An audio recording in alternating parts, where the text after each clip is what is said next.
നമസ്കാരം, ഞാൻ ഉന്മേഷ് വരാമൻ. 24 റൗണ്ടപ്പിലേക്ക് വിശദമായി. മംഗളൂരുവിൽ രാഷ്ട്രീയ കൊലപാതകം. തീവ്ര ഹിന്ദു സംഘടനാ നേതാവിനെ വെട്ടിക്കൊന്നു. സുഹാസ് ഷെട്ടിയാണ് കൊല്ലപ്പെട്ടത്. സൂറത്കൽ ഫാസിൽ കൊലക്കേസിലെ പ്രധാന പ്രതിയാണ് കൊല്ലപ്പെട്ട സുഹാസ് ഷെട്ടി. വിവരങ്ങളുമായി അരുൺ പാറക്കൽ ഇപ്പോൾ ചേരുന്നുണ്ട്. അരുൺ, എപ്പോഴാണ് ഈ സംഭവം? എന്തൊക്കെയാണ് വിവരങ്ങൾ? ഉന്മേഷ, ഇന്ന് വൈകുന്നേരത്തോടു കൂടിയാണ് ഈ സംഭവം ഉണ്ടാവുന്നത്. ഈ ആക്രമണത്തിൽ സുഹാസ് ഷെട്ടിക്ക് ഗുരുതരമായി പരിക്കേറ്റ് ആശുപത്രിയിൽ പ്രവേശിപ്പിച്ചിരുന്നു. രാത്രിയോടുകൂടി മരണം സ്ഥിരീകരിക്കുകയായിരുന്നു. മുൻ ബജ്രംഗ് ദൾ നേതാവാണ്. സുറത്കൽ ഫാസിൽ എന്ന് പറയുന്ന ആളെ കൊലപ്പെടുത്തിയ കേസിലെ പ്രതിയാണ് ഈ സുഹാസ് ഷെട്ടി. യുവമോർച്ച നേതാവ് പ്രവീൺ നെട്ടാരു കൊലപാതക കേസിന് പിന്നാലെ അതിന് പകരമായാണ് ഈ സുറത്കൽ ഫാസിലിനെ മംഗലാപുരത്തെ കൊലപ്പെടുത്തിയത്. 2022 ജൂലൈ 28 ആ സംഭവം ഉണ്ടായത്. ആ കേസിൽ ഇയാൾ അറസ്റ്റിലായിരുന്നു. അതിനുശേഷം ഇപ്പോൾ ജാമ്യത്തിൽ ഇറങ്ങിയ സമയത്താണ് ഈ കൊലപാതകം ഉണ്ടായിരിക്കുന്നത്. ബജ്രംഗളിന്റെ സജീവ പ്രവർത്തകനായിരുന്നു. ഗോസംരക്ഷണ വിഭാഗത്തിന്റെയൊക്കെ നേതാവായിരുന്നു. നിരവധി കൊലക്കേസുകളിൽ പ്രതിയാണ് ഈ സുഹാസ് ഷെട്ടി. ഇന്ന് വൈകുന്നേരത്തോടു കൂടി അദ്ദേഹം സുഹൃത്തുക്കളോടൊപ്പം വാഹനത്തിൽ സഞ്ചരിക്കുമ്പോഴാണ് ഈ ഒരു ആക്രമണം ഉണ്ടാകുന്നത്. സ്വിഫ്റ്റ് കാറിലും പിക്കപ്പ് വാനിലും എത്തിയ സംഘം ഈ സുഹാസ് ഷെട്ടിയുടെ വാഹനം തടഞ്ഞു നിർത്തി മാരകായുധങ്ങൾ ഉപയോഗിച്ച് വെട്ടുകയായിരുന്നു. അദ്ദേഹത്തിന് ഗുരുതരമായി പരിക്കേറ്റു. AJ ആശുപത്രിയിൽ എത്തിച്ചെങ്കിലും അദ്ദേഹത്തിന്റെ മരണം സ്ഥിരീകരിക്കുകയായിരുന്നു. എന്തായാലും പോലീസ് ഈ മംഗലാപുരം ഭാഗത്ത് ശക്തമായ സുരക്ഷ ഏർപ്പെടുത്തിയിട്ടുണ്ട്. ആളുകൾ സംഘടിക്കുന്നുണ്ട്. അവിടെ ഇനിയും ഒരു സംഘർഷാവസ്ഥ ഉണ്ടാവാതിരിക്കാനുള്ള നീക്കം പോലീസ് അതിനുള്ളൊരു ശ്രമം നടത്തുന്നുണ്ട്. ഉന്മേഷ്. അരുൺ പാറക്കലാണ് വിശദാംശങ്ങൾ നൽകിയത്. അഭിമാനം വിഴിഞ്ഞം.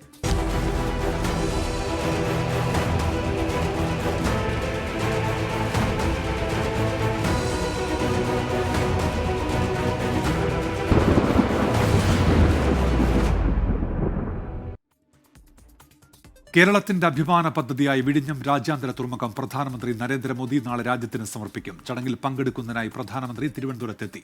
അതേസമയം പ്രധാനമന്ത്രി കടന്നുപോകുന്ന പാതയിൽ തെരുവിളക്കുകൾ കത്താത്തതിൽ പ്രതിഷേധിച്ച് BJP പ്രവർത്തകർ രംഗത്തെത്തി. വെള്ളയമ്പലത്തെ KSEB ഓഫീസിലേക്ക് മാർച്ച് നടത്തി.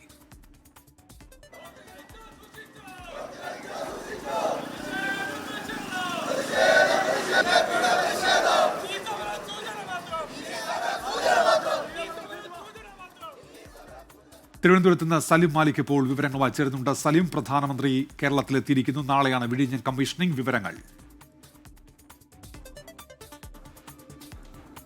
ഉന്മേഷ്, പ്രധാനമന്ത്രി നരേന്ദ്രമോദി തലസ്ഥാനത്തെത്തിയിരിക്കുന്നു. 7:45 വിഴിഞ്ഞം തുറമുഖത്തിന്റെ കമ്മീഷനിങ്ങിനായി പ്രധാനമന്ത്രി തലസ്ഥാനത്തേക്ക് എത്തിയിരിക്കുന്നത്.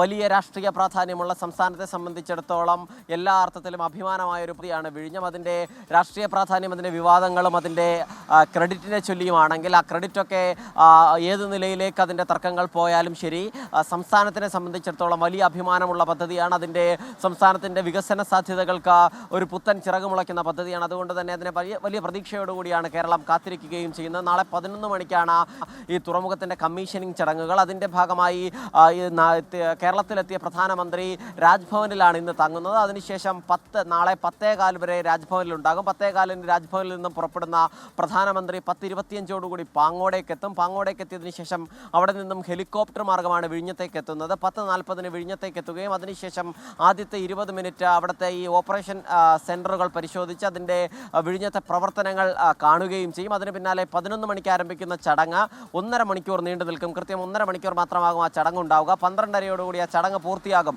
എന്നാണ് അറിയിച്ചിരിക്കുന്നത്. ആ ചടങ്ങിൽ നിന്നും പ്രതിപക്ഷ നേതാവ് വിട്ടു നിൽക്കും. പ്രത്യേകിച്ചും ഈ ക്ഷണിച്ചത് അപമാനിക്കുന്ന തുല്യമാണ് ക്ഷണിച്ചത് എന്നുള്ളതാണ്. വിവാദമായതിനു ശേഷം മാത്രമാണ് പ്രതിപക്ഷ നേതാവിനെ ക്ഷണിച്ചത് എന്നുള്ളത് കൊണ്ടാണ് പ്രതിപക്ഷ നേതാവ് വിട്ടു നിൽക്കുന്നത്. അതേസമയം കോൺഗ്രസിൻ്റെ MLA M. വിൻസെന്റും ഒപ്പം തന്നെ MP ശശി തരൂരും പങ്കെടുക്കും. ശശി തരൂർ ഇന്ന് പ്രധാനമന്ത്രിയെ സ്വീകരിക്കുന്ന ചടങ്ങിലും എത്തിയിരുന്നു. M. വിൻസെന്റ് MLA ഇപ്പോൾ കോട്ടയത്താണുള്ളത്. പുതുപ്പള്ളിയിലെത്തി. നാളെ 5:45 പുതുപ്പള്ളിയിൽ ഉമ്മൻചാണ്ടിയുടെ ഖബറിടം സന്ദർശിച്ചതിന് ശേഷമാകും വിഴിഞ്ഞത്തേക്ക് വരിക. അതിനിടയിൽ ഇന്ന് പ്രധാനമന്ത്രി തിരുവനന്തപുരത്ത് എത്തിയപ്പോൾ വലിയ സ്വീകരണം BJP പ്രവർത്തകർ ഒരുക്കി. അതല്ലാതെ തന്നെ സംസ്ഥാനത്തിൻ്റെ ഔദ്യോഗിക സ്വീകരണത്തിൽ മുഖ്യമന്ത്രി,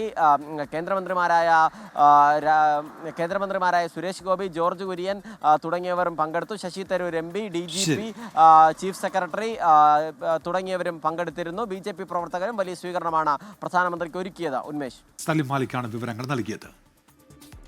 ഉദ്ഘാടനത്തിന് മണിക്കൂറുകൾ ബാക്കി നിൽക്കെ വിഴിഞ്ഞം പദ്ധതിയുടെ ക്രെഡിറ്റിനെ ചൊല്ലിയുള്ള വിവാദം മുറുകുകയാണ്.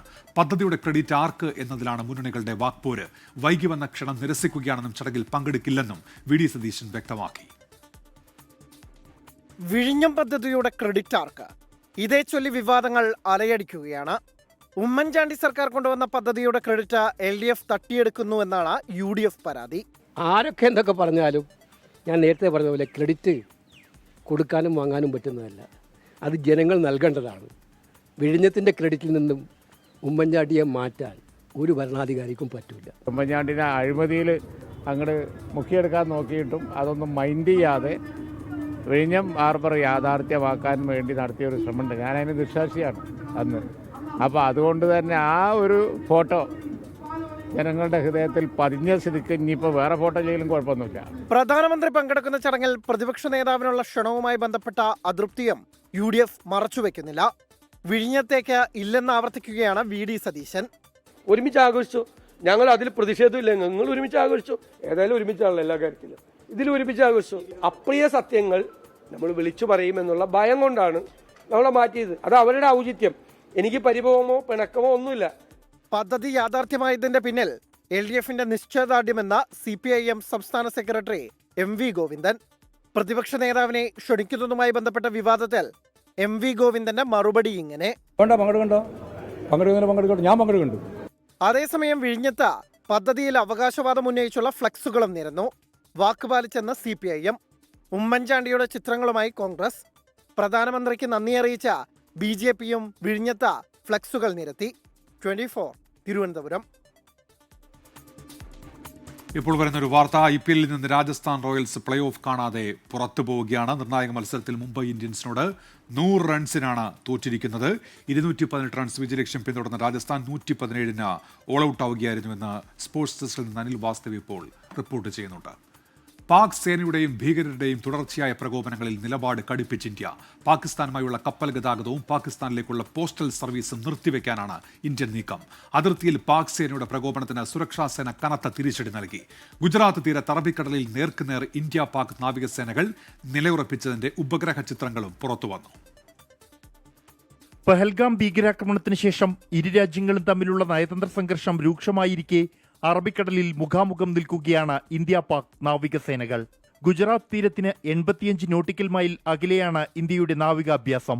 കിലോമീറ്ററുകൾ മാത്രം അകലെയാണ് പാക് പടക്കപ്പലുകളുടെയും അഭ്യാസ പ്രകടനമെന്ന് ഉപഗ്രഹ ചിത്രങ്ങളിൽ വ്യക്തം. അതിർത്തിയിൽ പ്രകോപനം തുടരുകയാണ് പാകിസ്ഥാൻ. നിയന്ത്രണ രേഖയ്ക്ക് സമീപം കുപ്വാര, ഉറി, അക്നൂർ സെക്ടറുകളിലെ ഇന്ത്യൻ പോസ്റ്റുകൾക്ക് നേരെ പാകിസ്ഥാൻ വീണ്ടും വെടിയുതിർത്തു. പാകിസ്ഥാന് ഇന്ത്യൻ സൈന്യം കനത്ത തിരിച്ചടി നൽകി. പാകിസ്ഥാൻ സൈന്യത്തിന്റെ വാർത്താ വിഭാഗമായ IPSRന്റെ ഔദ്യോഗിക യൂട്യൂബ് ചാനലും പാകിസ്ഥാൻ നടന്മാരുടെ ഇൻസ്റ്റാഗ്രാം അക്കൗണ്ടുകളും ഇന്ത്യ നിരോധിച്ചു. പാകിസ്ഥാനുമായുള്ള കപ്പൽ ഗതാഗതം ഇന്ത്യ നിർത്തിവെക്കും. പോസ്റ്റൽ സർവീസ് നിർത്താനും ആലോചനയുണ്ട്. പാകിസ്ഥാൻ ഇന്ത്യൻ വിമാനങ്ങൾക്കായി വ്യോമപാത അടച്ച സാഹചര്യത്തിൽ മറ്റ് സാധ്യതകൾ പരിശോധിക്കാൻ കേന്ദ്ര സർക്കാർ വിമാന കമ്പനികൾക്ക് നിർദ്ദേശം നൽകി. ലേ ഹിന്ദുക്കുഷ് വ്യോമപാതയുടെ സാധ്യത പരിശോധിക്കാനും നിർദ്ദേശം നൽകിയിട്ടുണ്ട്. 26 നിരപരാധികളെ കൊന്ന ഭീകരരെ പിടികൂടാൻ എന്തുകൊണ്ട് വൈകുന്നു എന്ന ചോദ്യത്തിന് അവരെ ജീവനോടെ പിടികൂടുകയാണ് പ്രധാനം എന്നാണ് മറുപടി. ഏറെ വൈകാതെ പഹൽഗാമിന് ചുറ്റുമുള്ള വനമേഖലയിൽ നിന്നും ആ ശുഭവാർത്ത പ്രതീക്ഷിക്കാം. അനന്ത്നാഗിൽ നിന്നും ജോഗേഷ് സിംഗിനൊപ്പം ബൽറാം നെടുങ്ങാടി, 24.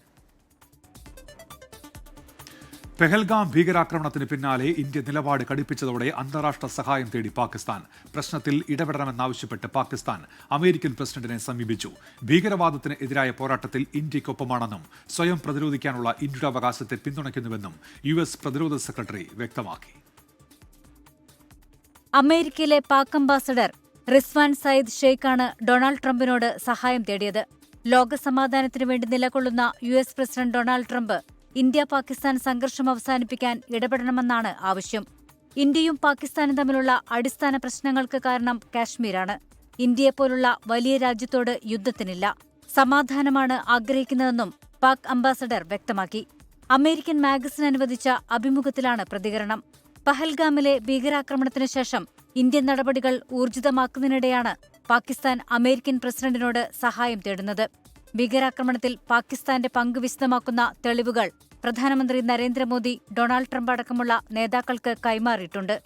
അന്താരാഷ്ട്ര തലത്തിൽ പാകിസ്ഥാനെ ഒറ്റപ്പെടുത്താനുള്ള നയതന്ത്ര നീക്കങ്ങൾ ഇന്ത്യ ശക്തമാക്കുന്നതിനിടെയാണ് പാകിസ്ഥാൻ അമേരിക്കൻ പ്രസിഡന്റിന്റെ ഇടപെടൽ ആവശ്യപ്പെട്ടത്. അതിനിടെ US പ്രതിരോധ സെക്രട്ടറി പീറ്റ് ഹെഗ്സേത്തുമായി പ്രതിരോധ മന്ത്രി രാജ്നാഥ് സിംഗ് ചർച്ച നടത്തി. ഭീകരവാദത്തിനെതിരായ പോരാട്ടത്തിൽ ഇന്ത്യയ്ക്കൊപ്പമാണെന്ന് US പ്രതിരോധ സെക്രട്ടറി പറഞ്ഞു. സ്വയം പ്രതിരോധിക്കാനുള്ള ഇന്ത്യയുടെ അവകാശത്തെ പിന്തുണയ്ക്കുന്നുവെന്നും പീറ്റ് ഹെഗ്സെത്ത് പറഞ്ഞു. പാകിസ്ഥാൻ ഭീകരവാദത്തിന്റെ കേന്ദ്രമെന്നായിരുന്നു പ്രതിരോധ മന്ത്രി രാജ്നാഥ് സിംഗിന്റെ പ്രതികരണം. ചർച്ചയുടെ വിവരങ്ങൾ പ്രതിരോധ മന്ത്രി രാജ്നാഥ് സിംഗ് എക്സിൽ പങ്കുവച്ചു. News desk 24. ഇന്ത്യയിൽ നിന്ന് മടങ്ങിയ സ്വന്തം പൗരന്മാർക്ക് മുന്നിൽ അതിർത്തി അടച്ച് പാകിസ്ഥാൻ. നിരവധി പാക് പൗരന്മാരാണ് സ്വന്തം രാജ്യത്തേക്കുള്ള പ്രവേശനം കാത്ത് അട്ടാരിയിലും വാഗയിലുമായി കാത്തുനിൽക്കുന്നത്. പൗരന്മാർക്ക് മുന്നിൽ വാതിലടച്ച പാക് സർക്കാർ ഇന്ത്യൻ തിരിച്ചടി ഭയന്ന് കൊടുംഭീകരൻ ഹാഫിസ് സെയ്ദിന്റെ സുരക്ഷ കൂട്ടിയിട്ടുമുണ്ട്. പാകിസ്ഥാൻകാർക്ക് മടങ്ങാൻ ഇന്ത്യ അനുവദിച്ച സമയം കഴിഞ്ഞതാണ്. എന്നിട്ടും വാഗ അതിർത്തിയിലെത്തുന്ന പാക് പൗരന്മാർക്ക് പോകാനുള്ള അനുവാദം നൽകുകയും ചെയ്തു. പക്ഷേ സ്വന്തം പൗരന്മാർക്ക് മുന്നിൽ പാകിസ്ഥാൻ അതിർത്തി വാതിൽ അടച്ചു. ഇതോടെ അതിർത്തിയിൽ ഇനി എന്തെന്നറിയാതെ പാക് പൗരന്മാർ കുടുങ്ങി.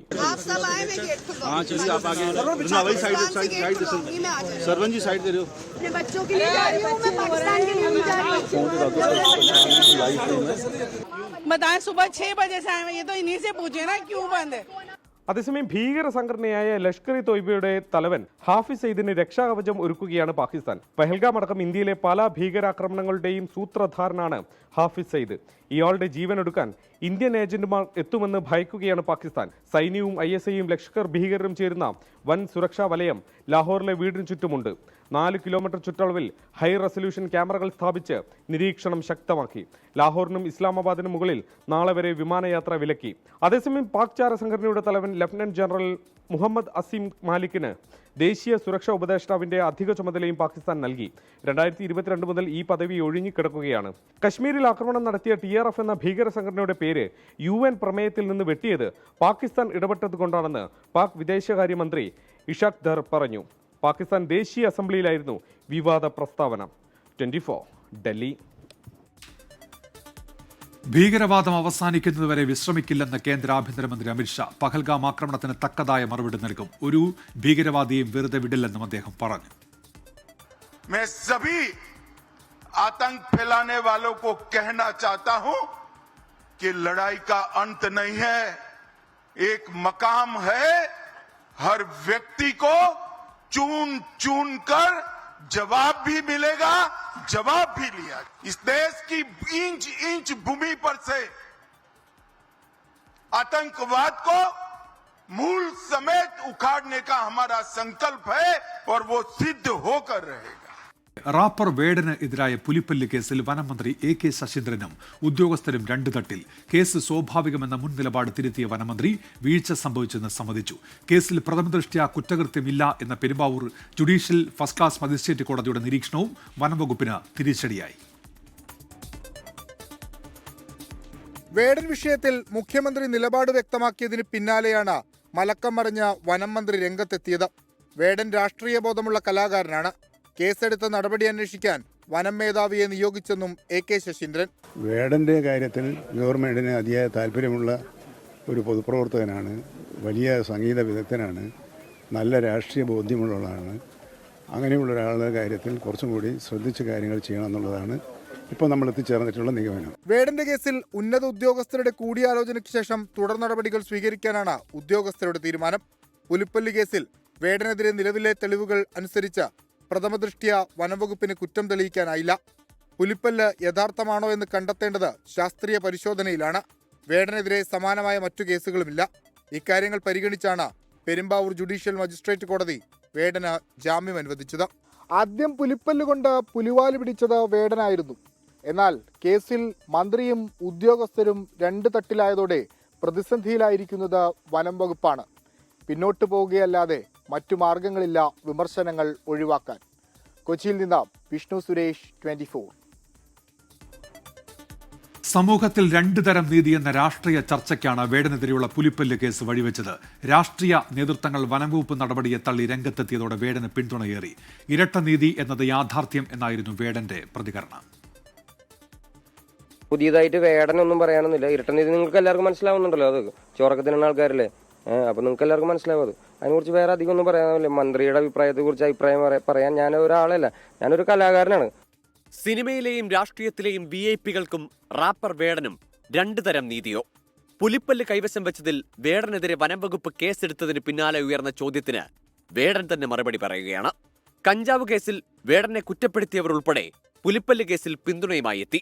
വിഷയം രാഷ്ട്രീയ ചർച്ചകൾക്ക് വഴിമാറിയപ്പോൾ പിന്തുണയേറി. പിന്നെ പുലിൻ്റെ നഖവും മറ്റേ പല്ലും എല്ലാം എങ്ങനെയൊക്കെയാണ് എന്തൊക്കെയാണെന്നുള്ളത് അദ്ദേഹം തന്നെ പറയുണ്ടായി. അതിൻ്റെ മേലെ ഇതുപോലെ വലിയ രീതിയിലുള്ള ഒരു കേസും കാര്യവും ഒക്കെ വേണ്ടതുണ്ടോ എന്ന് കോടതി പറയുന്നത് പോലെ തന്നെ പരിശോധിച്ച് ആവശ്യമായ നിലപാട് സ്വീകരിക്കട്ടെ.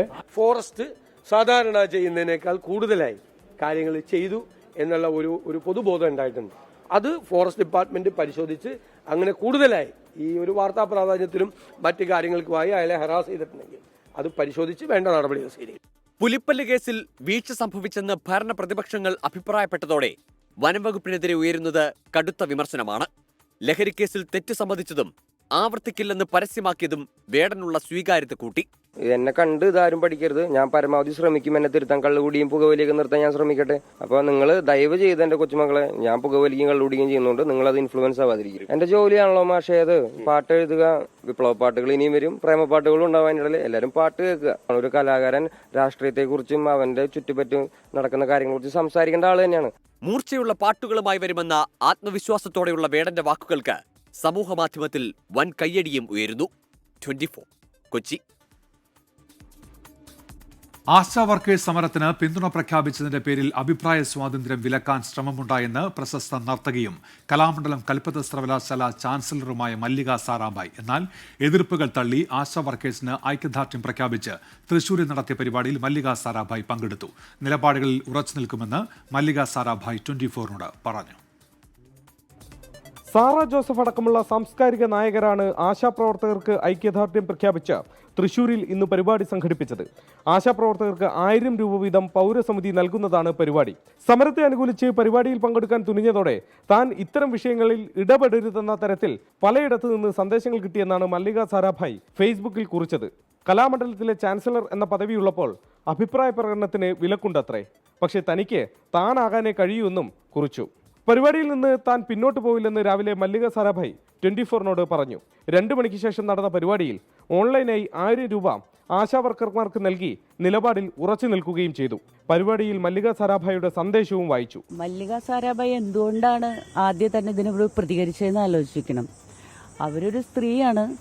അവർക്ക് ഈ ആശാ വർക്കർമാരുടെ ഇത്ര ദിവസമായിട്ട് നടന്നുകൊണ്ടിരിക്കുന്ന സമരത്തെക്കുറിച്ചിട്ടും അവരുടെ അവസ്ഥയെക്കുറിച്ചിട്ടും അതിനോടെടുക്കുന്ന സർക്കാരിൻ്റെ നിലപാട് ഇതല്ല വേണ്ടത് എന്നുള്ളൊരു അഭിപ്രായം ഉണ്ടാവാം.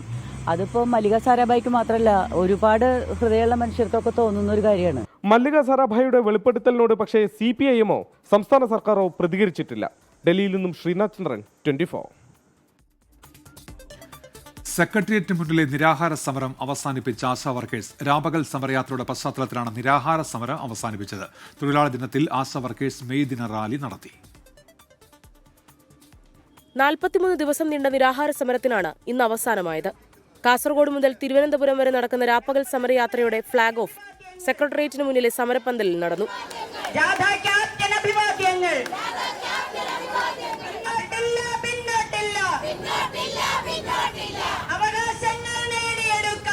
തൊഴിലാളി അവകാശങ്ങൾ കശാപ്പ് ചെയ്യുന്നുവെന്നാരോപിച്ച് ആശാ വർക്കേഴ്സ് മെയ് ദിന റാലിയും നടത്തി.